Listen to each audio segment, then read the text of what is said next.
Petrol മാറി ഒരു 150 രൂപ. അപ്പം ചേട്ടന് ഇച്ചിരി പിശുക്കുള്ളതുകൊണ്ട് 103-ന് തമിഴ്നാട്ടിൽ കിട്ടുമ്പോൾ ബാക്കി അടിക്കാമെന്ന് പറഞ്ഞ് ഞങ്ങളങ്ങനെ യാത്ര തുടർന്നു. ഫ്യൂരൊക്കെ നിറച്ചിങ്ങോട്ടേക്ക് പോയിരുന്നു നോക്കിയത് നിറയെ കുരങ്ങന്മാർ. എനിക്കെന്തോ കുരങ്ങന്മാരെ പണ്ട് തൊട്ടേ ഇഷ്ടമാണ്. നീ അതുപോലെയാണെന്ന് ആരും പറയില്ല കേട്ടോ. എന്തോ അതിൻ്റെ ഒരു ഭയങ്കര ക്യൂട്ട്നെസ് തോന്നാറുണ്ട്, അതിൻ്റെ ഓരോ പ്രവർത്തികളും ചേഷ്ടകളും ഒക്കെ. അങ്ങനെ പോകുന്ന വഴിക്ക് വേണ്ടിയാണ് നമ്മുടെ നാഷണൽ ബേർഡിനെ കാണുന്നത്, മയിലിനെ. പിന്നെ എനിക്ക് ക്യാമറയും ഫോണും ഒക്കെ നന്നായിട്ട് പിടിച്ച് വീഡിയോ എടുക്കാൻ അറിയാവുന്നതുകൊണ്ട് ക്ലാരിറ്റിയോടെ കിട്ടിയില്ല. ഇടയ്ക്ക് ഞങ്ങൾ നിർത്തി ഫോട്ടോ ഒക്കെ എടുത്തായിരുന്നു കേട്ടോ. ചേട്ടന് നിർബന്ധം ഇതൊക്കെ ആയിട്ട് നിന്ന് ഫോട്ടോ എടുക്കണം എന്ന്. അപ്പം ഞങ്ങളിവിടെ ഇപ്പം ചിന്നാർ ചെക്ക് പോസ്റ്റ് കഴിഞ്ഞു.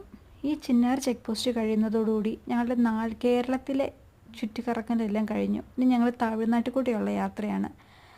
ഓൾറെഡി പറഞ്ഞല്ലോ, ബാംഗ്ലൂരിലേക്കുള്ള യാത്രയാണ്. ഇനി ഞങ്ങൾക്ക് ഇവിടുന്ന് യാത്ര ചെയ്യേണ്ടത് തമിഴ്നാട്ടിൽ കൂടിയാണ്.